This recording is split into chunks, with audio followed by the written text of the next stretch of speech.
And first మనం చూడాల్సింది వచ్చేసరికి కిచెన్. అండ్ ఇది వచ్చేసరికి మనకి కిచెన్ అండి.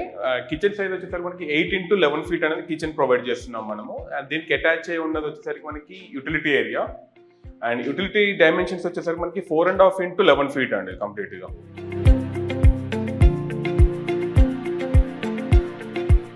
నెక్స్ట్ మనం చూస్తున్నది వచ్చేసరికి గెస్ట్ బెడ్రూమ్. గెస్ట్ బెడ్రూమ్ వచ్చేసరికి విత్ అటాచ్ టాయిలెట్ మనం ప్రొవైడ్ చేస్తున్నాము. టాయిలెట్ వచ్చేసరికి మనకి ఆల్మోస్ట్ మనకి 6 and 6.5 ఉంటుంది మనకి టాయిలెట్ స్పేస్ కూడా. అండ్ రైట్ లో మనం చూస్తున్నది వచ్చేసరికి గెస్ట్ బెడ్రూమ్. అండ్ దీని డైమెన్షన్స్ వచ్చేసరికి మనకి 11x12.5 మనది గెస్ట్ బెడ్రూమ్ డైమెన్షన్స్ ఇచ్చాము.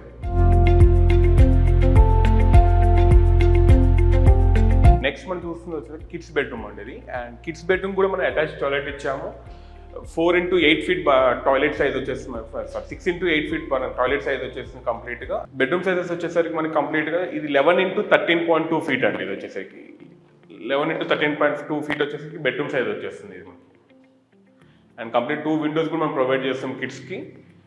ఎయిర్ ఫ్రీ ఉంటుంది, నో ఇష్యూ. అండ్ నెక్స్ట్ మనం చూడాల్సింది వచ్చేసరికి master bedroom.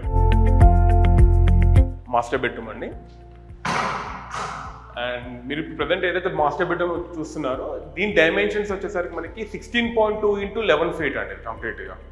16.2x11 feet master bedroom size ఇస్తున్నాము. And coming to the toilet వచ్చేసరికి టాయిలెట్ సైజ్ వచ్చేసరికి మనకి 6.5x8 feet ఇచ్చాము మనం.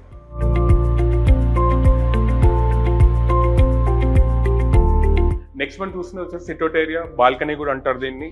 బాల్కనీ సైజెస్ వచ్చేసరికి మనకి 5.6x11 feet అనేది మనం డైమెన్షన్స్ లో ఇచ్చాము బాల్కనీ సైజ్ అనేది. అండ్ మన బాల్కనీలో మీరు ప్రజెంట్ ఏదైతే చూస్తున్నారో అండ్ బ్యాక్గ్రౌండ్ అంతా కూడా గార్డెన్ ఏరియా ఇవన్నీ కూడా మనం ప్రొవైడ్ చేస్తున్నాం ఇందులో. అండ్ దీంట్లో వచ్చే బేసిక్ ఏంటంటే ప్రతి even the 2 bedroom, even the 3 bedroom, even the 2.5 bedroom ఏది తీసుకున్నా కూడా ప్రతి బాల్కనీకి ఒక యూనిక్ స్పేస్ అనేది మనం ప్రొవైడ్ చేసాం ఎమ్యూనిటీస్ లో కూడా.